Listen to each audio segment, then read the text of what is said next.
હરે કૃષ્ણ. તો આજે આપણે બ્રહ્માજીના આયુષ્યના વિષયમાં સમજીશું.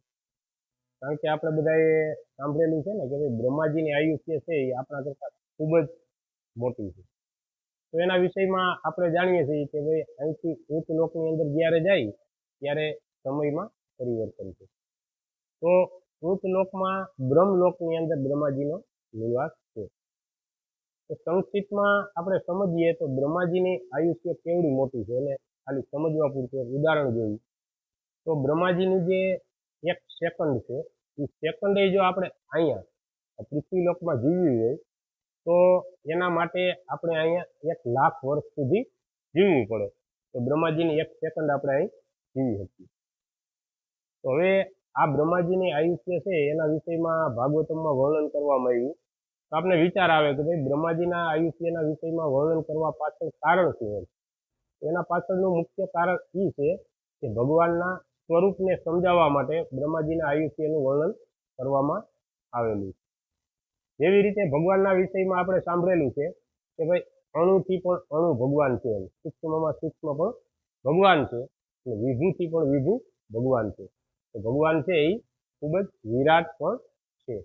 તો ભગવાન કેટલા વિરાટ છે એને સમજવા માટે શ્રીમદ ભાગવતમની અંદર બ્રહ્માજીના આયુષ્યના વિષયમાં વર્ણન કરવામાં આવેલું છે.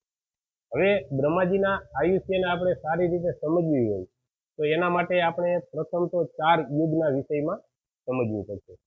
તો આપણે બધા જાણીએ છીએ કે ભાઈ 4 યુગ છે. તેની અંદર સતયુગ, ત્રેતાયુગ, દ્વાપર યુગ અને કળિયુગ. તો આ ચારેય યુગ છે એ ચારેય યુગનું પણ આયુષ્ય છે.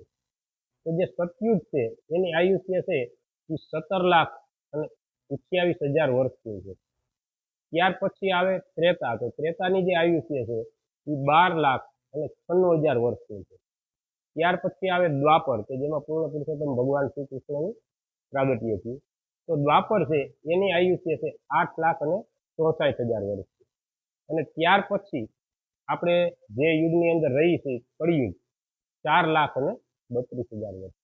તો આ જે 4 યુગની આયુષ્ય છે એનો જે સરવાળો કરવામાં આવે એને એક ચતુર્યુગી કહેવામાં આવે. હવે એ એક ચતુર્યુગી છે એની આયુષ્ય 43,20,000 વર્ષનું થાય. તો આ એક ચતુર્યુગી થઈ. હવે 1,000 ચતુર્યુગી જ્યારે પૂર્ણ થાય ત્યારે બ્રહ્માજીની 12 કલાક થાય.